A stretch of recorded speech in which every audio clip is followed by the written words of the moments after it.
दोस्तों गजब हो गया। दोस्तों मैं इस वक्त की सबसे बड़ी और अहम खबर आपके बीच में लेकर आया हूं। एक ऐसी खबर जो उत्तर प्रदेश में होने वाले 2027 चुनाव से पहले पूरे राजनीतिक समीकरण को ही बदल कर रख दिया है। एक ऐसी खबर जो पहले से स्थापित पार्टियों को जो है नाकों तले चने दबाने का काम करेगा। एक ऐसी खबर जो चाहे भारतीय जनता पार्टी हो, समाजवादी पार्टी, बहुजन समाज पार्टी हो, सबके जो है पसीने छुड़ाने वाला खबर है। और ये खबर ये है कि 2027 चुनाव से पहले चंद्रशेखर आजाद ने जो दाव चला है, उस चले हुए दाव में चंद्रशेखर आजाद अब सफल होते हुए देख रहे हैं। और रोजाना आजाद समाज पार्टी के रोजाना ग्राफ तो बढ़ रहा है। रोजाना बसपा और सपा भारतीय जनता पार्टी के समर्थक अलग अलग दलों को छोड़कर आजाद समाज पार्टी का तो ज्वाइन करने का काम कर ही रहे हैं। लेकिन भाई साहब, इस वक्त की सबसे बड़ी खबर है कि देखिए, उत्तर प्रदेश के दिग्गज नेता, उत्तर प्रदेश के पूर्व शिक्षा मंत्री doctor Masood Ahmad Azad Samaj party join कर लिए हैं। जी हाँ दोस्तों, आप मेरे बगल में वीडियो देखिए। देखिए किस तरीके से चंद्रशेखर आजाद के साथ जो डॉक्टर मसूद अहमद हैं, जो पूर्व शिक्षा मंत्री रहे उत्तर प्रदेश की समाजवादी पार्टी सरकार में, और वो अब समाजवादी पार्टी को लात मार कर शिक्षा मंत्री साहब जो है आजाद समाज पार्टी का भविष्य देखते हुए आजाद समाज पार्टी की सदस्यता को जो है ग्रहण करने का काम किया है। और आपको बता दूं कि देखिए, बड़ा प्रेस कॉन्फ्रेंस हुआ है और प्रेस कॉन्फ्रेंस में हजारों मीडिया कर्मी के लोग प्रेस कॉन्फ्रेंस में पहुंचे हुए हैं। और चंद्रशेखर आजाद पट्टा पहनाकर डॉक्टर मसूद अहमद को जो है आजाद समाज पार्टी की सदस्यता जो है ज्वाइन कराने का काम किया है। और इस दौरान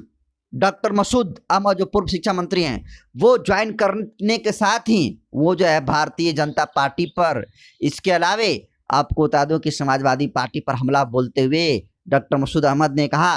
कि अगर उत्तर प्रदेश में भाजपा को रोकना है तो भाजपा को रोकने के लिए एकमात्र ही मर्द नेता है, वो है चंद्रशेखर आजाद। और चंद्रशेखर आजाद जिस तरीके से शोषितों, वंचितों और पीड़ितों के लिए खड़े हैं, वो चाहते तो चंद्रशेखर आजाद के अलावा कोई दूसरी पार्टी भी ज्वाइन कर सकते थे। लेकिन पूर्व शिक्षा मंत्री कह रहे हैं कि आजाद समाज पार्टी की विचारधारा मुझे पसंद आई, आजाद समाज पार्टी के मुखिया चंद्रशेखर आजाद का संघर्ष मुझे पसंद आया, और इसी को मद्देनजर रखते हुए आज हम आजाद समाज पार्टी की सदस्यता ग्रहण करने जा रहे हैं। तो सोचिए कि पूर्व शिक्षा मंत्री को यह लग रहा है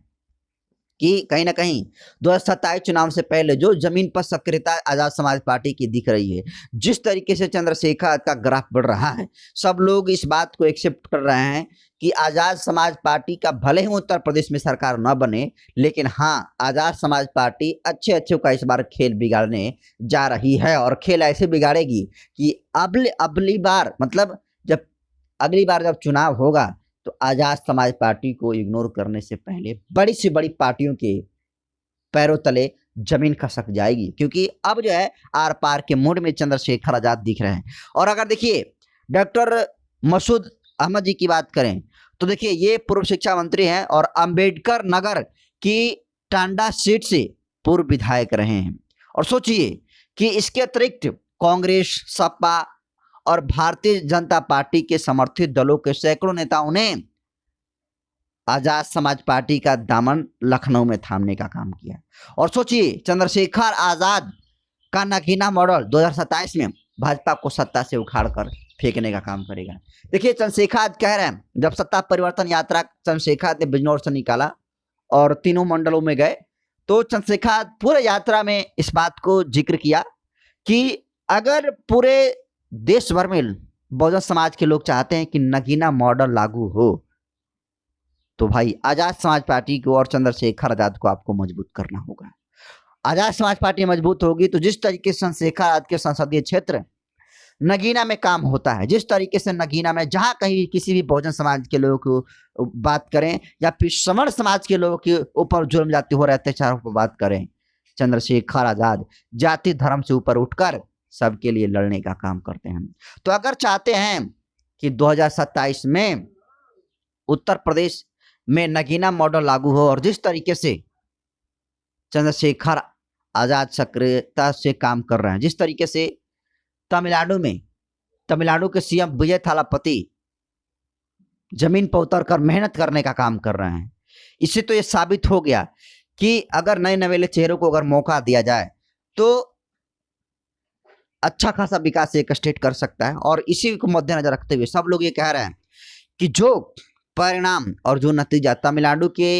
चुनाव में विजय थालापति को मिलने का काम किया था, और चुनाव जीतने के बाद विजय थालापति जिस तरीके से तमिलनाडु में एक से एक बेहतरीन जो है काम करने का काम कर रहे हैं, अगर उसी तरीके से उत्तर प्रदेश में विजय थालापति ऐसा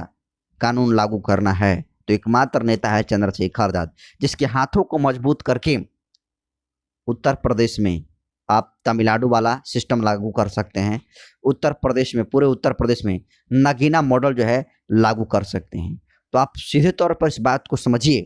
कि 2027 चुनाव से पहले आज़ाद समाज पार्टी को इस बात को महसूस हो रहा है कि हम जो है कम हैं, हमारी संख्या जो है, हमारे पास लोग तो बहुत ही मजबूती के साथ खड़े होने वाले हैं, लेकिन हमारे पास संसाधन और पैसों की कमी है। और इसी को मद्देनजर रखते हुए चुनाव से कई महीने पहले से ही आज़ाद समाज पार्टी के सिपाही जमीन पर उतरकर मेहनत करने का काम कर रहे हैं। और जिस तरीके से शिक्षा मंत्री ने आज़ाद समाज पार्टी ज्वाइन करने का काम किया है, ये अपने आप में बहुत बड़ा जो है चंद्रशेखर आजाद का बड़ा जीत है। तो आज़ाद समाज पार्टी ने तमाम पार्टियों को इग्नोर करते हुए जिस तरीके से पूर्व शिक्षा मंत्री डॉक्टर अहमद जी को ज्वाइन कराने का काम किया है, और डॉक्टर साहब जो जिस तरीके से पूर्व शिक्षा मंत्री होते हुए ये चाहते तो इनके बड़ी बड़ी पार्टियों में अच्छा खासा पोस्ट मिल जाता, लेकिन इसके बावजूद भी इन्होंने आज़ाद समाज पार्टी की तरफ रुख किया और आज़ाद समाज पार्टी का दामन थाम करके चंद्रशेखर आजाद को उत्तर प्रदेश का हुक्मरान बनाने का संकल्प लिया है। तो आप चुनाव से पहले चंद्रशेखर आजाद की इसको कितना बड़ा जीत मानते हैं और पार्टियों की कितनी बड़ी हार मानते हैं, आप इसको कैसे देखते हैं कमेंट करिए। और इस वीडियो को जमकर शेयर करिए उन लोगों के पास जो चंद्रशेखर आजाद को हल्के में लेने का काम करते हैं और कहते हैं कि चंद्रशेखर आजाद कुछ भी नहीं कर पाएगा, लेकिन आज पूर्व शिक्षा मंत्री जैसे लोग चंद्रशेखर आजाद की पार्टी का दामन थाम रहे हैं। इस वीडियो पर कमेंट करिए और जमकर इस वीडियो को शेयर करिए।